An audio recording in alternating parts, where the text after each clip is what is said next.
Bonjour à tous, bienvenue sur ma chaîne vidéo. Bien sûr, mon nom, Dan Solo. Aujourd'hui, ça va être le déballage d'un tout nouveau jeu. Ben, un tout nouveau jeu dans ma ludothèque, parce que ça fait quand même quelques temps qu'il est sorti.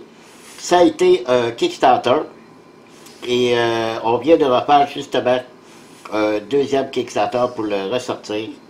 C'est Maximum Apocalypse, un jeu fait par Mike Naden, et c'est sorti par Rock Manor Games.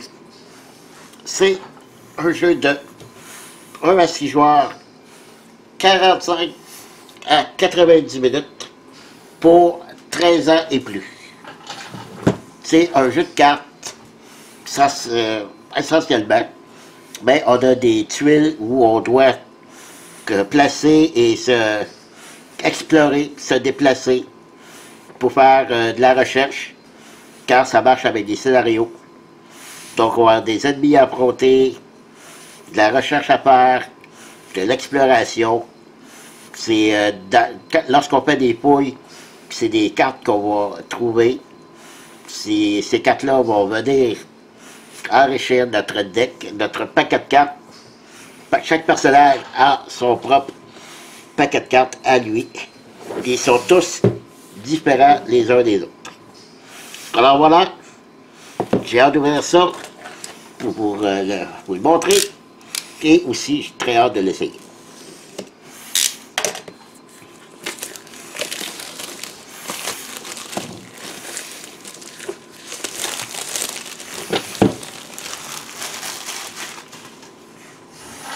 C'est juste, c'était à l'endroit.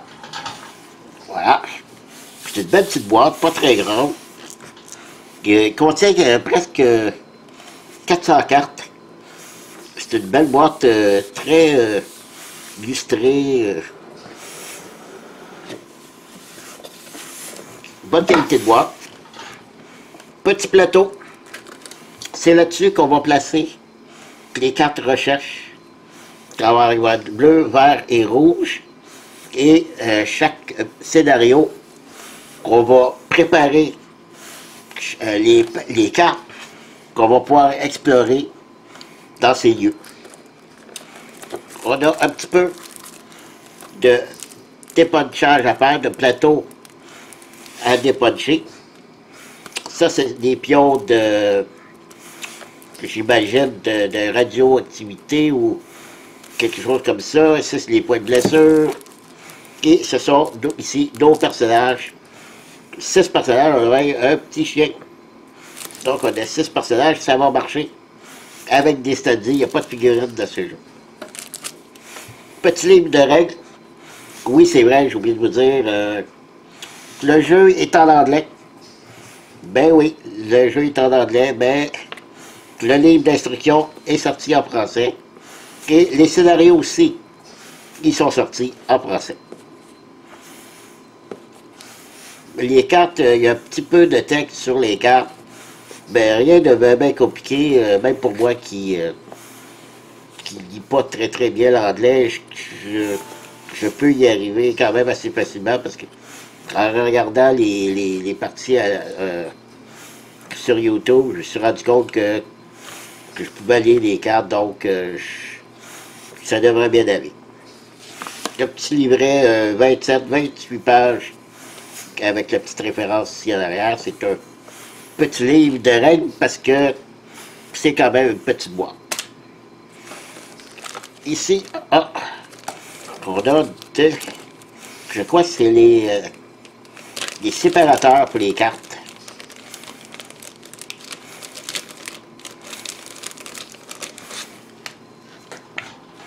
C'est ça. C'est les intercalaires. Alors on a des zombies, des mutants, des aliens, des robots. Donc on a ça comme ennemis. Mais on n'affronte pas ces ennemis-là chacun, je veux dire tout ensemble. Chaque scénario va dire, ça va être des zombies, donc on va prendre le paquet zombies, et ainsi de suite pour les scénarios. Dans les personnages, on a le Fireman, Hunter, le chirurgien, le vétéran et son chien, le tireur d'élite, gunslinger, le mécanicienne.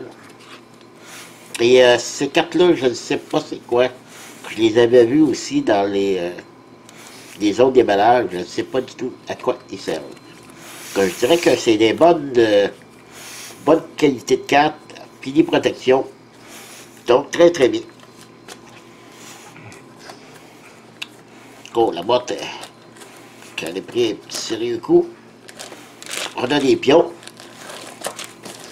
des dés, des gros dés, encore des pions, et les petits standy. Oh, des petits sacs. C'est tout. On va commencer par montrer les pions. Ici, c'est des pions. Donc, moi, ce que j'aime, c'est ça. C'est des pions de bois. OK? Parce que durant le jeu, on va faire apparaître des ennemis sur le plateau. Mais on n'a pas à les affronter. C'est juste pour les mettre sur les tuiles. Et si on pénètre sur la tuile, on va pouvoir piger une carte monstre pour chacun des pions qu'il va y avoir sur les tuiles. Donc ça, c'est bien fait. On a des pions essence, ici en bois. Ça fait partie des scénarios. Car souvent, un scénario va nous demander de trouver de l'essence pour retourner au camion et pouvoir se sauver. Donc, ça va être très important de faire la recherche pour trouver de l'essence. Donc ici, c'est des munitions. Lorsqu'on trouve des armes, ben, on dépasse des munitions sur notre pistolet ou n'importe quelle arme, on va avoir des munitions. Donc on dépasse les pions. Et une fois dépassé, on ne peut plus utiliser l'arme. Par contre, on peut avoir des cartes qui nous rechargent l'arme. Donc on reprend les munitions. C'est bien pour ça. Des petits stadiers pour nos personnages. On a des petits dés. Les petits dés ici, c'est pour la fin. Parce que nos personnages vont avoir fait à chaque tour, ils vont monter de 1. Comme là, ils partent à 1. Une fois que son tour est terminé, ils vont monter à 2, 3. Lorsqu'il arrive à 6, on tourne la carte du personnage de l'autre côté. Puis à chaque tour, il va perdre 2 points de vie, 4 points de vie, 6 points de vie. Donc, il faut trouver la nourriture pour nourrir nos personnages durant la partie. Sinon, ils vont mourir. Puis ici, on a 2 gros dés. Ça, à chaque tour, lorsque notre personnage a terminé de jouer, c'est avec ça qu'on va déterminer où vont apparaître des ennemis sur les tuiles qu'on va avoir découvertes. Parce que chaque tuile possède un numéro. Si on tire le numéro de ces tuiles-là, il peut y en avoir plusieurs qui ont le chiffre 9. Bien, chaque tuile qui a le 9, on met un petit jeton noir que je vous ai montré tantôt. Donc, c'est à ça que servent les 2 dés noirs. Ensuite, on va arriver ici, dans les tuiles. Je vais vous montrer les tuiles. Il y en a quand même beaucoup.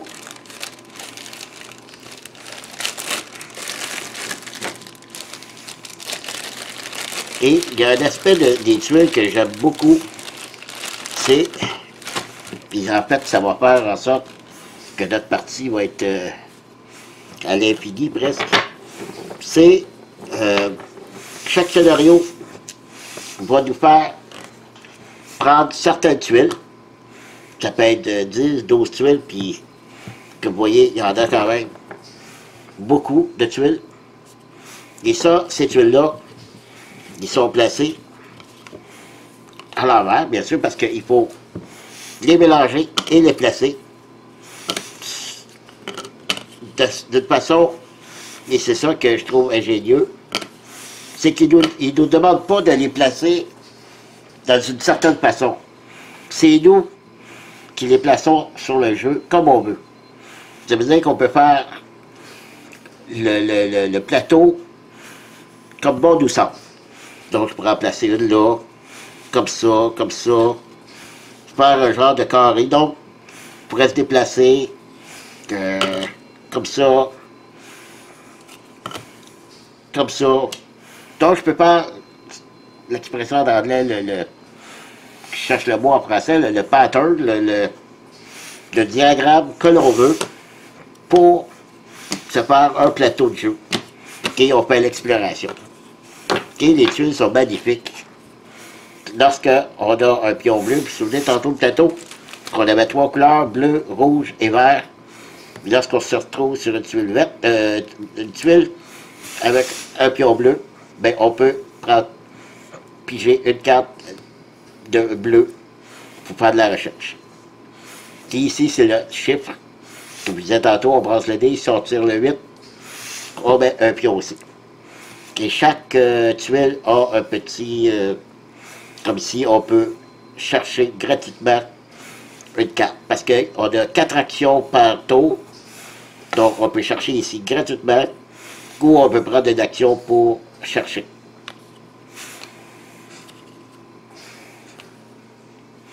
On a des tunnels.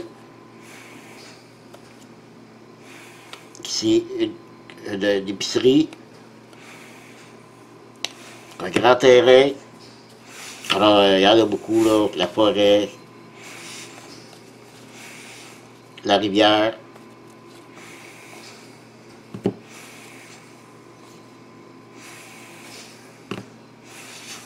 Cimetière. Voilà. Alors, il y a beaucoup de tuiles, c'est tout le fun. Donc, ça ne nous limite pas. De reste, ben, c'est des cartes.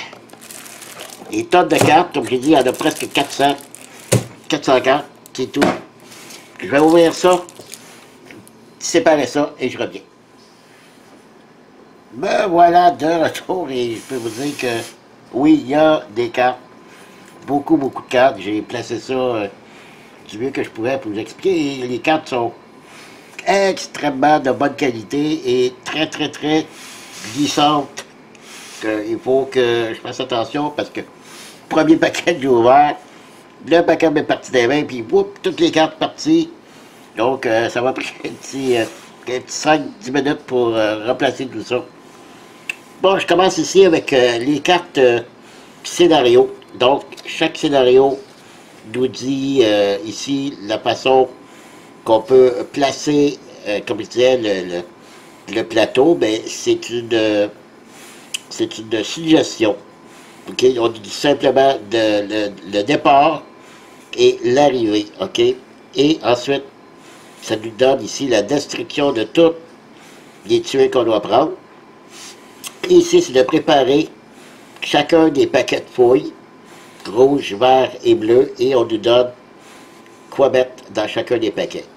Donc, c'est la seule préparation qu'on pourrait dire un peu plus longue à faire. Sinon, c'est tout, le reste, c'est très simple. Okay? Chaque mission, chaque scénario, on nous présente ici un petit texte, et la difficulté, comme ici, c'est le tutoriel.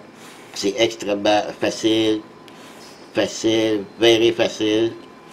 Et ça se suit, parce qu'on peut le faire sous forme de campagne. Donc, il y a chaque, parce que c'est présenté sous forme de 3 cartes. 1, 2, 3, 1, 2, 3, et chacun, je crois que c'est avec un type d'ennemi en particulier. Donc, c'est les cartes scénario. Ici, on a les cartes de référence. Okay, le tour, les tours la carte de référence pour le tour des joueurs. Ensuite, on a ici l'explication du... parce que lorsqu'on a des arbres, on peut tirer à distance. Donc, la carte va nous dire si notre carte nous permet de tirer à courte distance, moyenne distance et longue distance. Et ça nous explique quelle tuile autour de nous peut toucher. Donc, c'est de cette façon qu'on peut voir la façon dont notre pistolet peut tirer à distance.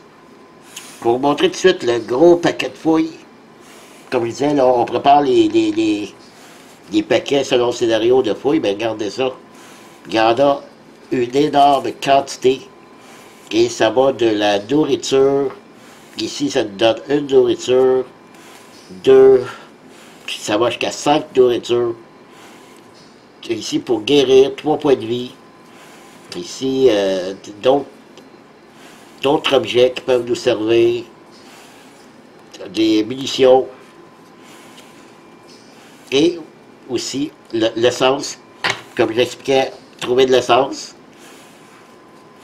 Mais aussi, on peut rencontrer des ennemis. Une attaque en traître, une embuscade, on peut rencontrer. Et aussi, il y a un scénario avec un scientifique, soit qu'on va chercher, puis il faut trouver le scientifique et le ramener à notre vanne. Donc, comme je vous dis, les cartes glissent très facilement. Donc ça, c'est les cartes fouilles. Et ici, on a les cartes type d'ennemis. Ici, on a les mutants. Et je voulais savoir parce que tous les paquets ont tous le même dos. Comment les retrouver? Dans chacun des petits coins en bas, on a, comme ici, M pour mutant. On a A ici pour alien, Z pour zombie et R pour robot. Donc, c'est comme ça qu'on peut, si jamais on se trouve à mêler nos cartes, on peut les retrouver. Donc, les mutants. Ici, on indique son nombre de points de vie. Il y a 5 points de vie et il nous fait 2 dégâts. Si jamais il nous attaque. Et ici, on peut piger, il nous fait piger un poison. Ah, les petits points verts là, que je vous ai montré tantôt, je disais que c'était de la contamination de radioactif. C'est pas ça du tout, je pense. C'est du poison. Je pense. Ensuite, c'est ça. C'est ici, dans les muteurs, on a des espèces de rats. Ici, une espèce de gros monstre. Donc, c'est des ennemis comme ça. Et si je regarde, oui, ils ont tous le même nombre de points de vie et points de dégâts à faire. Et chacun des paquets de cartes monstres, on a des boss. Ici, il y en a 2. Et selon le scénario, il va nous demander de piger un boss au hasard. Et ici, lui, il a 30 points de vie. Lui, il en a 24. Donc, les mutants. Ici, on a des aliens. Les cartes sont superbes. Les dessins graphiquement, c'est superbe. Le design, l'artistique des cartes, ça me fait penser ici que le film... comment ça s'appelait le film avec Tom Cruise, mon Dieu. J'ai un blanc de mémoire, là, puis ce film.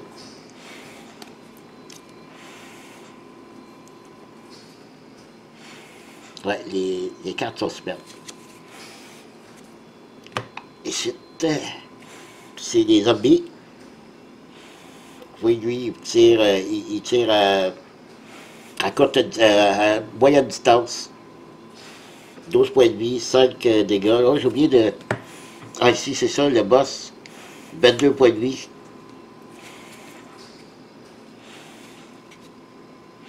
On a des soldats zombies. Des chiens, des zombies dogs, bien sûr. Hein? Des zombies walkers.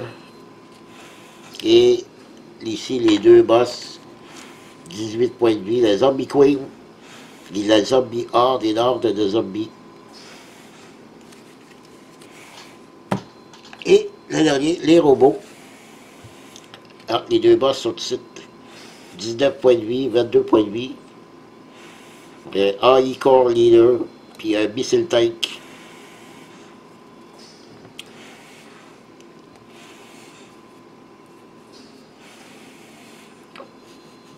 Phalanx, robot. Je regarde, j'en profite de regarder les cartes parce que j'avais eu la chance de vraiment les examiner, ils sont superbes. J'adore l'artistique des cartes. Vraiment ouf. Disons, c'est pas des boss, mais quand même 20 points de vie. Ça sera pas facile. Donc, ça, c'était les paquets de monstres. Et ici, ce sont nos personnages. Comme j'ai dit, chaque personnage vient avec son propre deck. Ici, comme l'ordre d'un. C'est cette carte-là qu'on met à côté de nous. Elle a 24 points de vie. Ici, je me souviens plus à quoi sert cette icône. Je ne veux pas vous induire en erreur, je vais vérifier et je reviens. Ok, j'ai vérifié, j'ai regardé dans le livre en anglais, je n'ai pas été voir dans le livre en français, qui appelle ça le Steel Test. Je crois que c'est, on doit lancer 2 dés, parce qu'ils disent, on lance 2 dés, si on fait 9 ou moins, on réussit le test. Et je crois que c'est comme faire une évasion de monstres sur une tuile. Donc on peut, si on arrive sur une tuile, qui a des jetons de monstres, ben on les évite. Je crois que c'est comme ça. Puis si on échoue, ben chaque pion qu'il y a sur la tuile, ben on défonce, s'il y a 3 pions, ben on défonce les 3 pions et on pige 3 cartes de monstres qui s'en viennent à notre personnage. Puis je crois que c'est ça, mais comme je dis, je vais le lire en français. Là, je l'ai regardé en anglais. Donc, elle, c'est comme je disais, elle a une petite habilité. Et lorsque ça fait, le petit dé, s'il tombe à 6, on retourne la carte. Et là, le 6 s'en vient ici, là, le dé, et elle perd 2 points de vie. Si elle se nourrit pas le tour d'après, son dé descend, perd 4 points de vie, et ainsi de suite, jusqu'à temps qu'elle meurt, ou jusqu'à temps que si les points de vie la fait descendre en bas de 24 points de vie, elle meurt aussi. Donc c'est comme ça pour tous les personnages. Ok, vous voyez, chaque paquet de cartes, c'est à l'effigie du personnage. Donc c'est quand même un très gros paquet de cartes. On pige 4 cartes au début, puis à chaque tour, on pige une carte. Donc c'est ses cartes à elle. Puis comme j'ai mentionné, c'est ses propres cartes. Tous les autres decks sont différents. Donc ça donne une bonne variété de jeu, avec un bon scénario différent, des placements de tuiles différents, au hasard.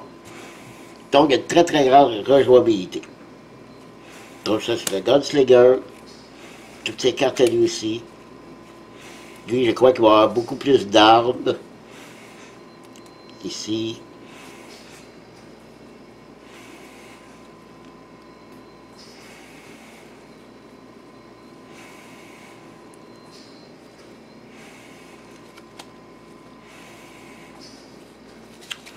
Ces cartes.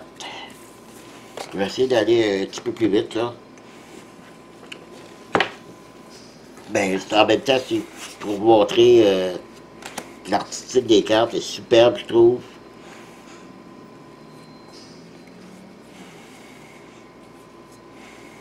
C'est clair, c'est du dessin de style bande dessinée. Très très bien dessiné. Un shotgun. On part avec 4 munitions. Vous voyez les petits symboles ici? On baisse la carte. 4 munitions.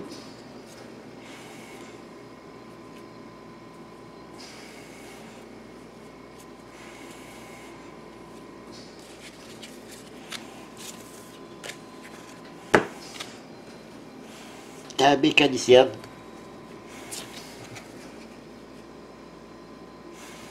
On peut upgrader un arbre qu'on a. Ça nous fait additionner un dommage de plus. Alors, je vous dis, c'est pour ça, c'est pas très difficile à comprendre le petit texte en bas. Et au pire, si j'accroche sur un mot ou deux, puis seulement regarder sur Google, puis je vais le savoir pour les prochaines fois. C'est pas un très long texte, là. Moi, c'est quand il y a beaucoup de texte, ça c'est plus difficile. Au moins, j'ai une bonne base avec le livre de règles et les scénarios expliqués en français. Déjà là, je devrais être bon pour me débrouiller. Ça, c'est le chirurgien, va sûrement pouvoir guérir parce on peut jouer à 2 ou 3 personnages, donc les personnages peuvent s'aider. Lorsqu'on est sur la même tuile, on peut, je crois, guérir l'autre, nourrir aussi l'autre joueur. Je crois qu'on peut même tuer les ennemis qu'on a sur la tuile, que l'autre joueur a un monstre qui affronte un monstre. On peut, si on est sur la même tuile ou même à distance, tuer l'ennemi pour aider notre compagnon. Ici, c'est les 2 cartes qui vont un seul deck. Par contre, je ne sais pas comment ça fonctionne. Lui, il avait 2 points de vie de 12. Je crois que ça marche en combiné. Si on prend des dommages, on peut... Le chien peut prendre des dommages, ou le vétéran peut prendre des dommages. Puis des cartes, mais je crois que c'est des cartes pour les deux. Des tags d'attaque pour le chien, pour le vétéran. Donc, ça peut être intéressant aussi à essayer aussi ce deck-là. Vraiment belle les cartes, je le répète là. Très très content de la qualité. Des bonnes tuiles, très solides. C'est pas très épaisse, mais de bonne qualité quand même. Puis, comme je le répète, ils sont très jolis les tuiles. Donc voilà, c'était Maximum Apocalypse et je vais possiblement, mais là je dis ça après les trois vidéos que je fais, 3 vidéos, je vous dis que c'est sûr que je vais vous faire une démonstration. Puis je vais essayer de faire mon possible, mais lui c'est pas très compliqué à gérer comme pour filmer. Donc je devrais être en mesure de vous faire une partie. Alors encore une fois, je vous remercie beaucoup de m'avoir suivi et je vous dis à la prochaine. Bye bye!